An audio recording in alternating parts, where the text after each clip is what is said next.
বন্ধু সেজে আমার পিঠে যে এইভাবে ছুরি মারবে আমি ভাবতেও পারি না। সবাইকে অনেক অনেক স্বাগত আপনাদের সবার প্রিয় শিবা ঘোষ ব্লগে। তো আজকে হলো বৃহস্পতিবার আর আজকে আছে হাট। তো এখন আনন্দের সাথে খোঁড়াতে খোঁড়াতে ল্যাংড়াতে ল্যাংড়াতে যাবো হাটে। তো যাই হোক, মিঠি তো স্কুলে চলে গেছে। সারাদিন কি হচ্ছে না হচ্ছে সমস্ত কিছু আপনাদের সাথে শেয়ার করতে থাকবো। আপনাদের আমার ব্লগ দেখতে কেমন লাগছে অবশ্যই কমেন্ট করে জানাবেন, আর সাবস্ক্রাইব না করে থাকলে অবশ্যই করে নেবেন। এখানে ভাত হচ্ছে, ভাত বসিয়েছি, আর এখানে বাঁধাকপির সবজি কেটে সমস্ত কিছু রেডি টেডি করে রাখলাম, কারণ এইটা কাটতে এগুলো জোগাড় করতে আমার 1 ঘন্টা সময় লেগে গেছে। এখন যেহেতু নিচে বসে বটিতে কাটতে পারছি না, ওই জন্য চাকু দিয়ে পুরো দাঁড়িয়ে দাঁড়িয়ে আমি সবজি কাটছি, ওই জন্য অনেক সময় চলে যাচ্ছে।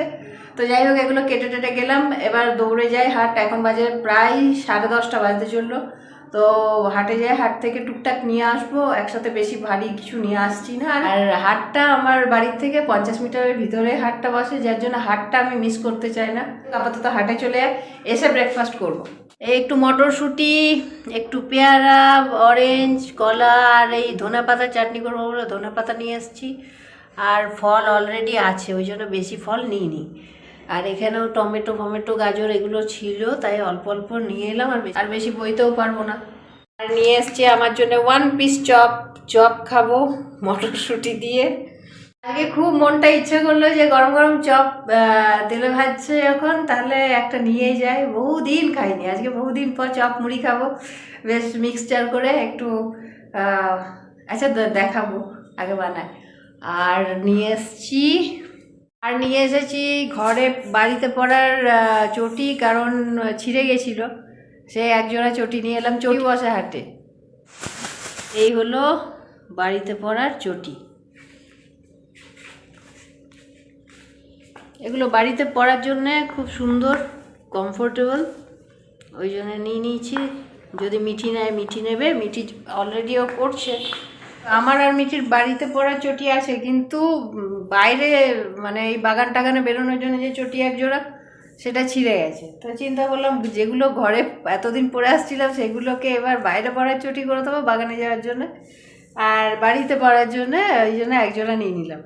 এবার ম্যাডাম তো, ওর যেটা পছন্দ হবে ও হতে পারে যেটা নিয়ে এসেছি সেটা ওর বেশি ভালো লাগবে, বাচ্চা মানুষ তো, দেখবো যেটা পরে পড়বে।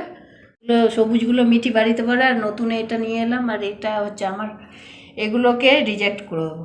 যাই হোক, এখন খুব জোর খিদে পেয়েছে, আগে টিফিনটা খেয়ে নিই, মুড়ি খাবো।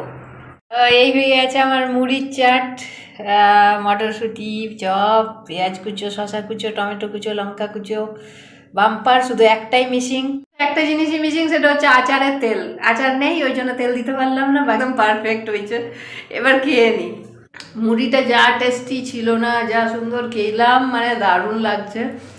তো মাঝে মধ্যে এরকম বেশ মানে মুখরোচক জিনিস বেশ ভালো লাগে। তো এখন খাচ্ছি এই যে মটরশুঁটি। মটরশুঁটি আমার তো সব থেকে প্রিয় একটা খাবার। 1 কিলো মটরশুঁটি আমি এমনিই খেয়ে নেবো, যদি মিষ্টি হয়, কচি কচি হয়, পেন্সিল মটরশুঁটি হয়, আমি এমনিই খেয়ে নেবো। তারপর তো রান্নাটা করি। নিয়ে এসছি ভোলা মাছ, দেখাচ্ছি। এই যে ভোলা মাছ নিয়ে এসছি, আর একটু মাছের তেলও কিনে নিয়ে এসছি সাথে। মাছের তেল পেলে আমি কিন্তু ছাড়ি না, কারণ আমার মেয়ে যেটা ভালোবাসে আমি সেটা অবশ্যই সবসময় মানে বানানোর চেষ্টা করি। তো নিয়ে এসছি, ওটা পেঁয়াজ দিয়ে লঙ্কা দিয়ে করব, আর ভোলা মাছটা করব, আর বাঁধাকপির তরকারি। এইভাবে আমাদের লাঞ্চ আজকে। এই হচ্ছে মাছ ভাজছি, আর হচ্ছে তেল, ফ্রেশ তেল আছে, তেলটা করে নেবো। তবে এখনও করা বাকি আছে, আগে মাছটা করে নিই তারপর। আর এদিকে ভাতটাও বসানো আছে, এবার ভাতটা নামিয়ে দেবো। মাছের তেলটা এখানে হচ্ছে পেঁয়াজ লঙ্কা দিয়ে, এগুলো মাছগুলো ভেজে রাখলাম। আর আমি এইভাবে আপডেট দিতে থাকবো কি করছি না করছি।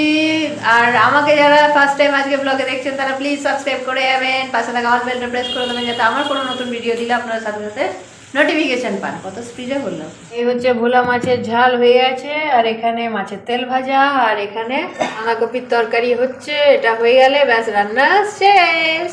বাঁধাকপি তরকারিটা তাড়াতাড়ি হয়ে যাক, হয়ে গেলে আমি এদিকে জল গরম বসিয়ে দিয়েছি। জল গরম হলে আমি স্নান করে নেবো, তারপর মিঠিও চলে আসবে। আর এখন বাজে বেলা 1:15।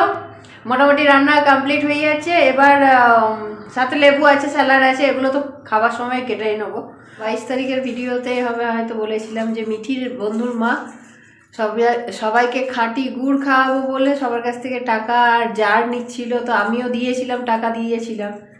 তারপর তো অ্যাক্সিডেন্ট হয়ে গেল, তারপর আপনাদের সাথে সেই ঘটনাটা শেয়ারই করা হয়নি। মিঠির বন্ধুর মা দাঁড়িয়ে থেকে খেজুরের গুড় তৈরি করিয়ে নিয়ে যাওয়ার একটা অপশন আছে, তো ও দেখছি সবার কাছ থেকে জার নিচ্ছে। আমরা কি ব্যাপার, সে টাকা দিয়ে দিলাম, আমার জন্য 1 কিলো এনো। তো ও নিজের দায়িত্বে আমাদের সবাইকে খাঁটি খেজুরের গুড় খাওয়াবে। খাঁটি গুড় সে আমাকে দিয়েছে, আমি টাকা দিয়ে, মানে যতটা গুড়ের দাম তার থেকে আরও বেশি টাকা দিয়ে আমি গুড়টা নিলাম, যে না খাঁটি জিনিস খাওয়া হবে, তার জন্য যদি কিছু টাকা বেশি লাগে লাগুকে। তো এত বড় জালিয়াতি করবে সেটা আমি ধারণা করতে পারিনি কোনোদিনও। জালিয়াতি কেন না, বন্ধু হয়ে বন্দুকের কাজ করেছে। আমি জানি না কেন, কি কোনো তো শত্রুতা আমি কারোর সাথে রাখি না, তারপরেও তো যা গুড় দিয়েছে সেটা আপনাদেরকে দেখায়। হচ্ছে গুড় যেটা অলরেডি নষ্ট হয়ে গেছে, এই জলের মতন গুড় দিয়েছিল, এই যে দেখাচ্ছি। করবো ভিডিওতে শেয়ার করবো ভেবে আর করা হয়নি।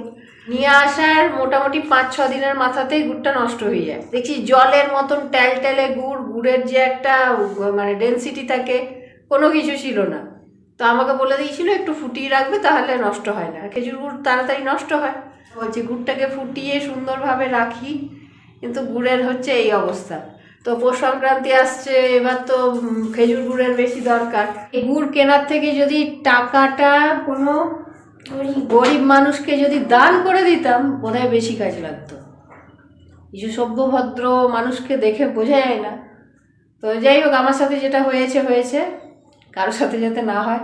অনেক কিছুই আমার সাথে ঘটে গেল 2023-এর লাস্ট উইকে।